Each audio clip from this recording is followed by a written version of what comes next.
कुछ साल पहले हमने डिवर्मिंग के बारे में बात की थी। एक वीडियो थी जिसके अंदर हमने डिवर्मिंग की बात की थी कि बड़े बर्ड्स की डिवर्मिंग किस प्रोडक्ट से, किस डोजेज से करनी चाहिए। तो हमारे पास एक सवाल आया था एक दोस्त से कि छोटे चूज़ों की डिवर्मिंग क्या करनी चाहिए, कौन सी प्रोडक्ट यूज़ करनी चाहिए, कितना डोजेज होना चाहिए।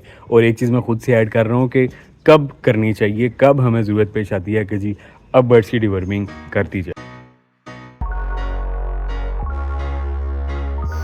तो हम एक तरतीब से चलेंगे। सबसे पहली बात कि डिवर्मिंग क्यों की जाती है, उसका आंसर ये है कि बर्ड्स के अंदर सिर्फ पैरासाइट्स आ जाते हैं जो बर्ड्स के खाए पिए को यूज़ करते हैं, जिस वजह से बर्ड्स का खाया पिया भी इनको नहीं लगता। और दूसरा नुकसान कि फिर वो आंतड़ियों के अंदर बहुत सारी इन्फेक्शंस का भी बाइस बनते हैं, जिस वजह से हम इन कीड़ों के दुश्मन हैं जो बर्ड्स के अंदर रहते हैं। तो उनको मारने का जो अमल है, उनको मारने के लिए जो हम कोशिश करते हैं मुख्तलिफ प्रोडक्ट्स के साथ, उस प्रोसेस को डिवर्मिंग कहा जाता है। दूसरी बात कि डिवर्मिंग कब की जानी चाहिए या हमें कैसे पता चलेगा कि बर्ड्स के अंदर कीड़े आ चुके हैं, या ख़ास तौर पे छोटे चूज़ों के केस में ये सवाल ज़्यादा मैटर करता है कि किस टाइम पे, क्या निकलते ही चूज़ों को डिवर्मिंग कर देनी चाहिए, क्या 1 महीने बाद करनी चाहिए, 2 महीने की उम्र में करनी चाहिए, 6 माह की उम्र में करनी चाहिए।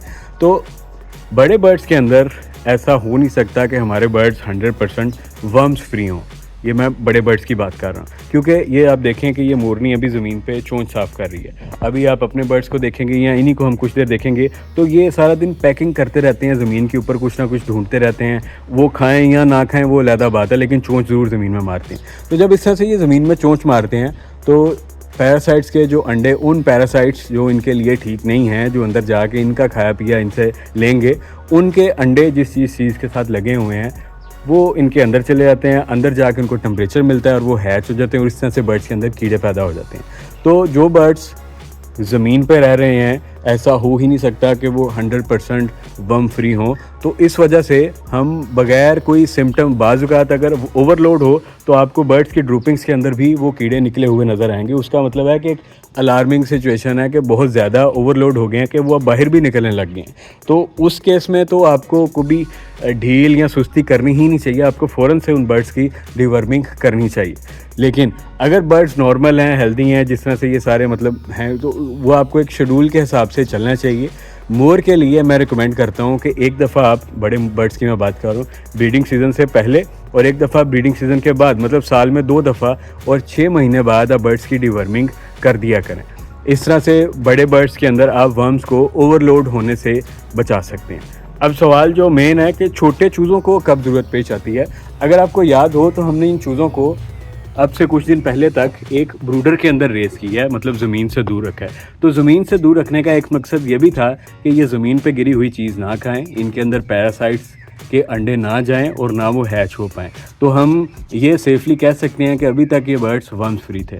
लेकिन अब क्योंकि ये ग्राउंड पे आ चुके हैं, अब नीचे गिरी हुई ये फीड भी खाएंगे, अपना मर्ज़ी का दाना ढूंढने के लिए फीड के अंदर चोंच मार के उसको बाहर फेंकेंगे, फिर शायद किस दिन वही फीड नीचे से खाएंगे भी। तो चांसेस हैं कि अब इनके पेट में कीड़े जो हैं वो हो सकते हैं। तो ज़ीरो साइज़ का चूज़ा जो है, ज़ाहिर है वो साफ़ सुथरा होता है बेचारा, उसको नहीं ज़रूरत। इसी वजह से जो बिल्कुल छोटे चूज़े हैं उनको हम ज़मीन पे नहीं रखते हैं कि उनके अंदर अगर कीड़े आ जाएं या कोई भी इन्फेक्शन आ जाए तो उसको ट्रीट करना मुश्किल है। इस वजह से चूज़ों को तकरीबन महीना या 1.5 महीने की एज तक ग्राउंड से दूर रखना चाहिए। उनको एक वाइड फ्लोर के ऊपर रखना चाहिए ताकि सारा कुछ गंद और मिट्टी से वो दूर रहें।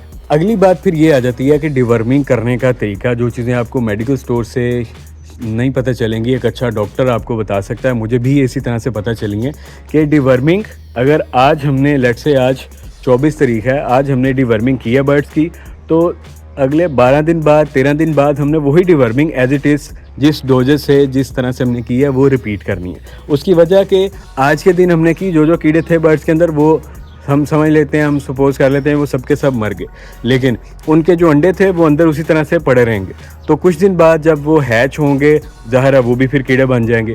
तो इसलिए 12-13 दिन बाद जो है वो हमने डिवर्मिंग रिपीट करनी है, ताकि उन अंडों में से जो बच्चे निकले एक दफ़ा वो भी मर जाएं। तो एक दफ़ा हमारे बर्ड्स जो है वो वर्म फ्री हो जाएंगे। शायद कुछ ही दिनों के लिए दोबारा आना शुरू हो जाएंगे जब तक ये काम लगे रहेंगे ज़मीन से खाने वाला, लेकिन 6 माह बाद एटलीस्ट हमें बड़े बर्ड्स के ये कर देना चाहिए। हमारा मकसद है कि ओवरलोड नहीं होना चाहिए। थोड़े बहुत की खैर है वो चलता है इनका आपस में हिसाब किताब, लेकिन अगर ओवरलोड हो रहे हैं तो उस केस में हमें नुकसान देखने को मिलेगा।